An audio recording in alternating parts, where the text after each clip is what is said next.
Welcome to the Inside Scoop Live podcast, where indie authors get personal about their books, their writing, and their passions. I'm your host, Sherry Hoyt. Join me for some lively conversations with debut indie authors and seasoned veterans alike. It's a great place to find your next amazing read or even get inspired. So sit back and enjoy the show and let me know what you think.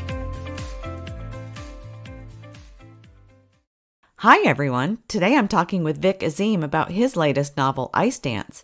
Described as often humorous, occasionally frightful, and sometimes poignant, Ice Dance is a starkly beautiful contemporary urban fantasy. Before we get started, here's the inside scoop on the author. Vik Azeem grew up in the Northern Virginia area and currently resides in Fredericksburg. He's been writing stories since the age of 12 and has a deep love for stories and movies in general. Ice Dance is his fourth novel. He's previously published the books Soul Half Empty, Algebra and Demons, and Quixotic. When he's not writing, he's working on his movie review podcast, The Movie Fellas, which is also available on all podcast platforms. For more information about Vik and his work, visit his website at vikazeem.com. Well, hi Vik, welcome to Inside Scoop Live. Thanks for having me. Yeah. Tell us a little bit about your author's journey to get us started. You've been writing for a while. I'm curious, have you always wanted to be an author? Yeah, definitely. So when I was a kid, I was a big book reader. I think I read every Goosebumps book by R.L. Stine by the time I was 13, and then Christopher Pike, kind of those horror series type books. I was reading those all the time. And I think the earliest memory of me writing was in the 5th grade. The teacher had us do some kind of writing assignment, and I did some kind of Hansel and Gretel story, and we had to read it in front of the class, and just seeing the class laugh at what I'd written, I was hooked after that. So it's been pretty steady since then. Initially, I was writing short stories, and after doing that for a while, then I was like, okay, let me try to do a novel, and there was a couple failed attempts at that. Finally got one right, and then been steady ever since. Yeah. Have you ever gone back and looked at what you call failed attempts to see if there was something you could do with them? No, they were terrible. I think every writer goes back and checks their earlier work, because actually it's a good way to determine how much you've gotten better. Because if you can go back and really criticize your early work and see what's wrong with it, it at least shows that you've improved. Yeah. So it's a good kind of writing exercise to do that. So I've done that, because you go back and also you're like, oh, that was probably a good idea. Can I go back and salvage it? But unfortunately, no, it's not too salvageable in my opinion. Oh, well, it's worth an ask. So what is Ice Dance about? Ice Dance. So it's an urban fantasy, and it's about a Pakistani American named Hassan, and he is having some troubles in life. He's going through what a lot of people in their 20s go through. He's dealing with loneliness, family expectations, trying to figure out what he wants to do with his life. Because of his cultural background, he feels like his family kind of puts an urgency on, dealing with these things immediately.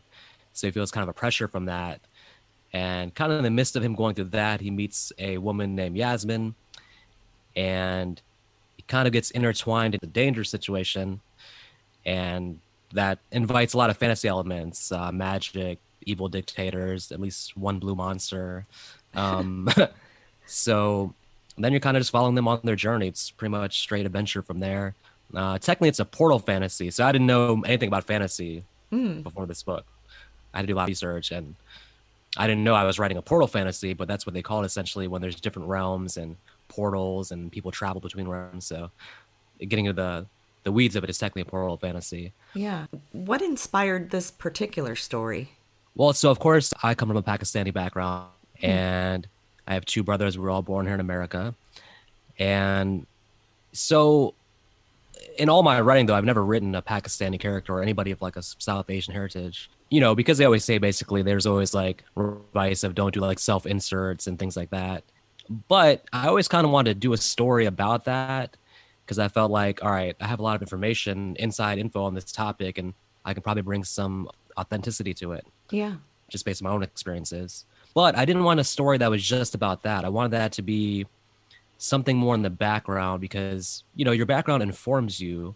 It kind of helps you understand a person's mindset and, why he thinks about certain things, and kind of helps you figure out, how he got to where he got to. But the story is more about people choosing their own path. All the characters basically essentially respect their backgrounds, but ultimately they have to choose what actually is the right path for them going forward.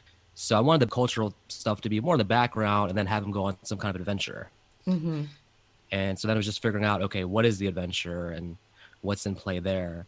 And in the midst of all this, like I watched the movie Princess Bride and I was like, oh, okay, well, that's kind of my sense. And also, oddly enough, I watched the movie Adventures in Babysitting, and that kind of had some odd places of inspiration also. So it came together slowly. Like it was kind of an idea that kind of the seed was planted and then it developed slowly over probably about 6 to 8 months. Oh, yeah. And then it was just from there, it was getting on to figuring out, okay, fantasy is really not my genre. So it's like, what is fantasy? I had to research fantasy and I went on like a Reddit that was all about fantasy and, read about fantasy tropes and, what readers' expectations are and kind of what people are liking and not liking. So I spent a lot of time just researching like, okay, how do I approach this? Mm-hmm. Yeah, I noticed that Ice Dance was kind of a departure from what you usually write. And to me, fantasy is so involved with the other worlds and the world building. And I know our reviewer kind of put a note on her review saying that you kind of took it to a different level, put your own spin on it. So what was it like for you to write fantasy as opposed to writing in, say, the genres you normally write in? Yeah, I had some big concerns because my previous books, like my writing style is more, I would say, dialogue heavy. Mm. And so when you approach fantasy, you realize that it is a lot of world building. It's more descriptive and, there's a lot more plot in play than what I'm used to. I'm more of a character person, I would say. I always love the movie Titanic because it's like, as big as the spectacle of the boat sinking is, it doesn't go above the characters. The characters still drive the story. Yeah. So that's my thought process always is have the characters drive the story, not the plot. So with fantasy, as you dive deep into it, you're like, okay, well, this readers expect a lot of world building, a lot of plot. And so I was like, it was a challenge for sure. I was like, I don't know if this is going to be a good fit for my style. But after researching it, I kind of just decided that instead of me changing my style to fit the genre, the best thing I can do is just do my style with the fantasy elements and just see how it turns out. So bring my style to it, which is still dialogue heavy, my sense of humor, and maybe that'll result in something kind of different than the typical fantasy book. So I went with kind of just doing my thing versus sort of trying to mimic what I was reading in fantasy and what was already out there. Well, I love that approach because not everybody fits into one box. And I like that you kind of broke out of that box and made it your own. You mentioned humor, and I noticed that humor seems to be a mainstay in all of your novels. Is this part of your personality, you think? And how did it make its way into your writing? Humor. Yeah, I'm a goofball, 100%. So I think literally because when I was in the 5th grade and when I had to read a story, I had to read the story in front of the class. I think literally like because she made us read in front of the class, like my instinct was to make it as funny as possible. And I think that just kind of stuck with me because they always say the number one sin of a story is for it to be boring, right? So I always feel like it's almost like a crutch because I feel like if I'm doing things wrong with the story, making it funny, I'm still entertaining the reader to a degree. There's still an element of entertainment there. So it was kind of like a crutch when I was starting out, basically. Like when I didn't know what I was doing, I was like, all right, I don't know what I'm doing, but I feel like I have a strong sense of humor. So I'm going to make this funny, which maybe can sort of compensate for my lack of skills early on. So I had a phase where I tried doing more serious stuff. But the thing is, even when I was trying to do serious things, my brain would always steer me back towards like a comedic tone. That's just who you are. Yeah. Yeah. So I was like, okay, the best thing I can do is lean into it and try to maximize that, become as good as I can at that. I mean, ultimately, basically, if you write a lot, then your author voice, your writing voice will come to you. You'll realize it. You'll see, okay, this is what I'm most comfortable with. This is what I'm best at. And truthfully, for all writers, you should lean into it. Become the best you can at what you're already kind of naturally inclined towards versus trying to change your style or do something that feels like actually counterintuitive. Yeah. Yeah. Can you tell us a little bit about Hassan? What motivates him? And what are some of the challenges that he has to deal with? Well, the biggest problem for Hassan is that he doesn't necessarily believe in himself at the start of the story. He sees himself as incompetent, and he's feeling the weight of the world on his shoulders because he comes from a family where he has an older brother who's a lawyer, and his parents, of course, actually, came from Pakistan in order for their kids to, prosper here in America. And so he's actually recently lost his job. So he doesn't feel like he's doing well in terms of career wise. And then also within the culture, there's an expectation to actually get married very young, find someone, get married. So he's kind of like the lifestyle he's living is in contrast to what his cultural expectations are. He's not doing good career wise. He's single. He can't seem to find a relationship. So he's feeling a lot of pressure from his family, even though the pressure might be kind of self-inflicted. So it was important for me to establish that sometimes the pressure isn't actually from the family. It's just pressure that the person is perceiving to be there. Yeah. And sometimes it's in that person's own control to kind of fix that. So he's dealing with that, and that kind of informs him, his mindset and things like that. But then in terms of the story itself, if he sees himself as incompetent, but the truth is during the story, he really has to think on his feet. He goes through a lot of situations where he's presented with a lot of obstacles and he has to overcome them. And one of the goals of the story is for him to prove himself to be competent. So that was important for the story to get him to a point where he does believe himself and he does feel like he can do anything he wants with his life. But the cultural background kind of adds a layer of like urgency, and is one of the things I want to be very authentic about that. So I have a lot of friends in the culture, so I would send them bits and pieces and just make sure like, hey, is this reading, like, does this sound real? Is this like, because some of this was my experience, but I was like, is this what you went through also? Is this, because I don't want to do anything that rang false, like for the culture, basically. Yeah. Whether it presents in a good light or bad light, the most important thing for me was to present it in an honest light. So that was a key thing. And I think Hassan is a good representation of a lot of what goes on in the culture. And also maybe in a way, just ways you can deal with it, not necessarily that you have to fight evil dictators and deal with magic, but just how you can go within yourself, your own personality, and kind of solve those problems. Yeah, yeah. I was wondering if you created your characters based on, any people that you know. It sounds like it was a mixture of different elements. Yeah, definitely. So Hassan is younger than me, and Hassan is a little bit more naive and idealistic about things. So it wasn't a full self-insert. What I tried to do basically was take my experiences and let that inform his experiences. But then also, again, just try to think about, people that I've known in the culture and all the stories that I've heard and kind of have that be an overall representation of that. But then also, I think that Hassan uses comedy as a way to suppress his anxiety. So I want that to be pretty apparent also. And I think a lot of people can relate to that as well. So, but, they say every character has a little bit of the author in them. And that's true, too. There's a little bit of the author for me and Hassan, Yasmin, Vincent. Like even the villain has some traits that I have. So, so I mean, Yeah. if authors are being honest, even like the unlikable characters have something from them inside them. Yeah. Well, yeah, we're not perfect. So, yeah, we have all sides. Yeah. So, what are the dynamics of the relationship between Hassan and Yasmin? Yeah, so they are really opposites. As I said, he's anxious. He doesn't know what he's capable of. He doubts himself. Yasmin, because of her background, is very sure of herself, very calm, cool, collected, and she can handle herself in tense situations. So they have that contrast for sure. And then really with Hassan, I mean, he's seeking connection and a relationship, something to hold on to. And she is afraid to anchor herself to anything because of her background. She has a lot that she has to keep secret. So there's kind of that push and pull of to make this work, but she has a lot to lose and a lot to hide. Unfortunately, she has to be secret about her life. So that's kind of in play as well. But they definitely are like kind of contrasting characters, and they like each other just enough to get themselves in trouble. That's funny. Yeah. So you talked a little bit about writing with fantasy and incorporating the humor. And so, I mentioned earlier, it feels like a different contemporary type fantasy novel almost. What do you feel separates Ice Dance from other stories in the genre?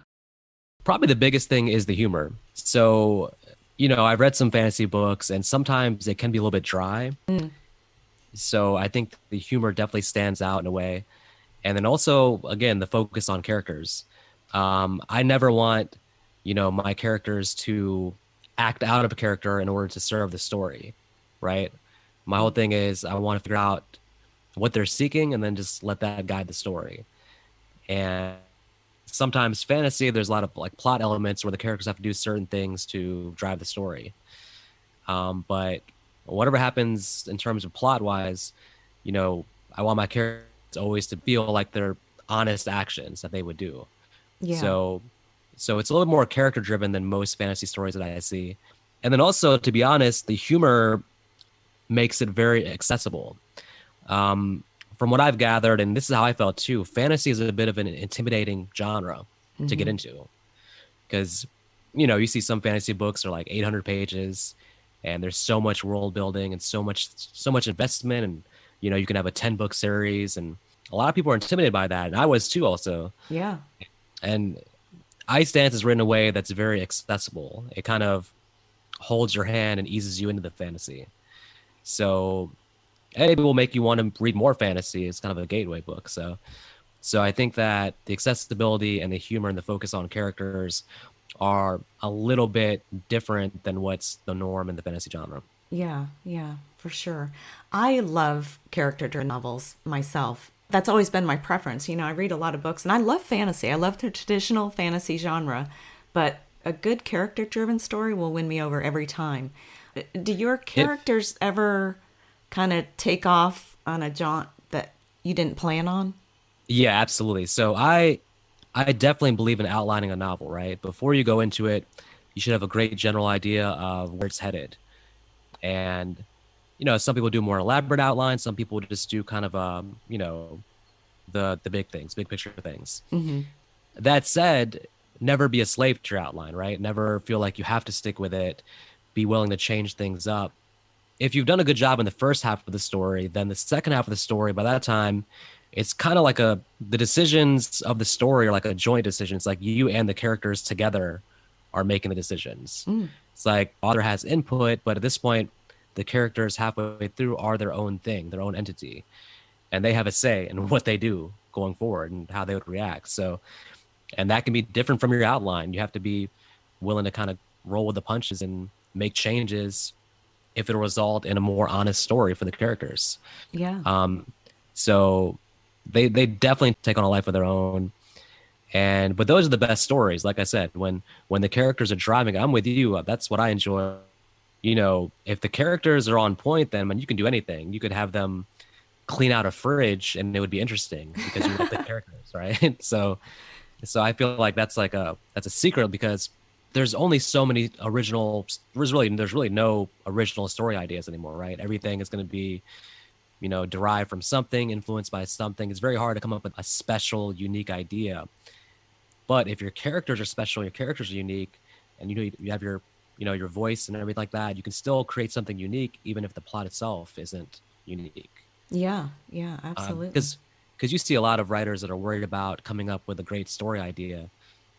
I would say don't worry so much about the idea of the story, just think characters and put them in situations, interesting characters in situations, and they'll make the situation interesting. It's funny, I talk about how much I love character-driven novels. But if I were to actually think about sitting down and writing one, I feel like I would be very outline-oriented. So I don't know how that would work for me. That's weird. Yeah. It's the natural thing because you feel better about approaching something if you have it planned out. And that's with anything, right? So you have a plan, you're going with your plan. And you want to have your plan, of course. So the idea is just to, as you move forward in the story, just feel like you can allow the characters to breathe and allow it to take on its own life if need be. Yeah. Do you think you'll write more in this genre?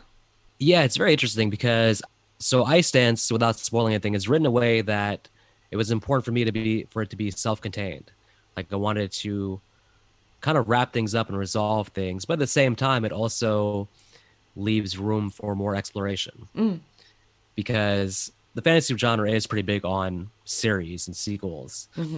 It's actually hard to find standalone fantasy books, right? And the reason is because if you invest a lot of time into world building and characters, it's like you have an infrastructure in place and it makes more sense to write more stories in that infrastructure that you've created. Absolutely. Um, so Ice Dance, in all honesty, is kind of light on the world building because the emphasis is so much on the characters. But I understand that, I can do sequels where I expand on the world building and now the characters are developed. So I can kind of throw them immediately into situations and focus more on the world building. So I think more there with like sequels. Yeah. And the response has been positive so far. So a lot of it's based on, you know, people liking the story, wanting to see a sequel. So that'll be kind of, thought about in the next few months. But I have an outline for a book that I could do that's something totally different, like a standalone book that's completely different. But I also have a good general idea of what I'd want to do with a sequel. So it's just about figuring out which is the next thing between those two. But I definitely would love to continue with more Ice Dance books for sure. Yeah. Yeah. It sounds like a lot of fun the way you just as an off spin to traditional fantasy. I really it's really interesting to me, and I've looked through some of your reviews and they all seem very good. So it sounds like you have something here for sure. Yeah, I hope so. I think that it was a good mix of like my sense of humor and my writing style was kind of more tilted towards my earlier books were more sort of more, I would say, in the horror genre almost, dealing with like vampires and ghosts and things like that. And I think it's just a unique fit to like try that with, because I had researched the fan and things like that. So I kind of knew like the playground that I was in. Yeah. And, and so just humor, you can kind of play with those things a little bit. So I think it's an interesting fit. So and it's, to be honest, I mean, even though I had concerns about it, once I started writing it, I mean, fantasy is a lot of fun. I mean, you can pretty much do anything. I mean, it's like for a writer's imagination, it's great because you have to have like, of course, like an eternal logic to everything. It has to make sense within the story, but man, you can really throw anything into a fantasy story and Yeah. trolls, vampires, demon. I mean, you can even the horror stuff is fantasy if you do it right now. So it's very interesting. Yeah. Well, I think because you don't have to tie it back to reality, I mean, anything goes. So, it's kind of like carte blanche to just do what you want. I love it. Yeah. Yeah. Now, you mentioned earlier when you first started talking about your early writings, readings, and some horror books like the Goosebumps. That brought me back to when my son was reading those. Like, well, I hadn't Yeah. heard that name in a while. So, what do you like to read now, and which authors have inspired your adult writing? Let's say. Yeah. I'm a big Stephen King fan. So I'm a huge Stephen King fan. He actually has a book called Fairy Tale out now that is oddly enough actually also I had no idea. Basically wrote the same kind of book essentially. And so I'm a huge Stephen King fan. I like Dean Koontz. Like I said, I'm big on just kind of horror. Like horror is my main thing, I would say, to be honest. So I'm big on that.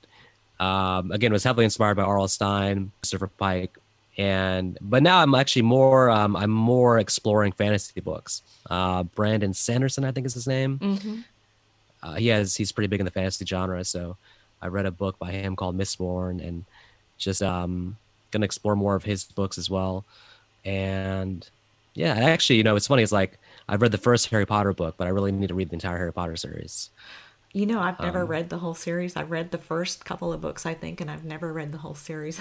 I don't know why. I enjoyed it, but Well, I'm at a conflict of I don't know if I should watch the movies first or just go right in the books because they always say the idea I've heard is basically is that always read the book first. No, actually read the movie first and then the book because the book is always better than the movie apparently. So it's like if you watch the movie and you don't like the movie, then it'll make you not read the book. yeah, that's true. It's kind of a catch-22, but I agree with that in that the book is always better than the movie. I've never seen a movie based on a book that I've enjoyed better than the book. Well, I think what's going on now though, they finally figured out.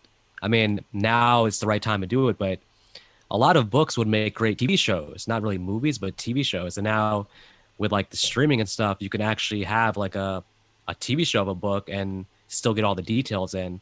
It was always like, all right, let's make this book into a movie. But now you're starting to see like, hey, this actually would be a great TV show. So that Yeah. might be the way to do it.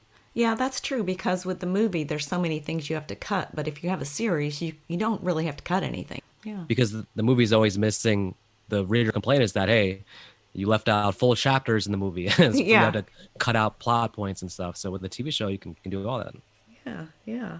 Now, what do you like to do outside of writing? Well, so the biggest thing is I do a movie review podcast. Oh, It's called the Movie Fellas, and basically we just pick out a random movie every week and review. Well, we definitely slant towards the horror genre, and so that's a fun hobby. And then I watch sports. I'm a big basketball fan, but truthfully, I mean, most writers, of course, have a day job, and so you have to sacrifice a lot if you're going to write, because if you're working full-time job and then you want to also maintain your friendships and your social life, there's not that much time for other hobbies. I mean, I've probably as an adult never played a video game. oh wow. I Yeah. have friends who are big gamers, and it looks a lot of fun. I want to, but I know that if I did something, if gaming was so fun, then it would probably take away from the writing then. So it's like I got to be careful about what I even get myself into that might take away from the writing. Yeah. So it's like I'll watch a movie in order to read the podcast. If somebody recommends a TV show to me, or if I'm hearing a lot of good stuff about a TV show, I'll watch it, but I don't actively look for TV shows. And as a self-published author, the best market is always writing another book. So quantity is important in the self-publishing marketplace as well. So there's pressure to put out more and more books. So I'm almost scared of like trying new things, because I'm like, all right, well, it's going to be so much fun that it messes up the writing, right?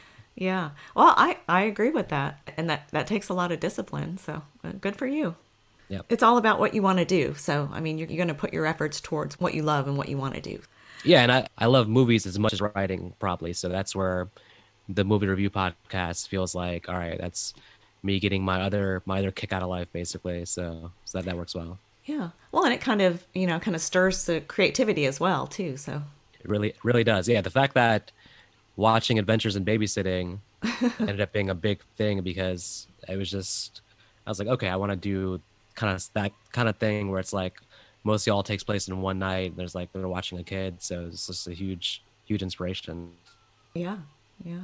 In talking about your book, you've actually shared quite a bit of information that would be helpful to new authors. What is the best piece of advice you could give to aspiring authors? I would actually say a couple things. So one thing I would say is just finish your first draft without judgment, because over the years, like I've had friends sort of send me, things they've started. They've maybe done like 2 chapters of a book or done a few pages, and then sometimes you see they just don't finish it. And finishing the first draft is all about just not judging yourself. Don't judge your writing. Realize that even for the best authors, the first draft, it's not going to be that good.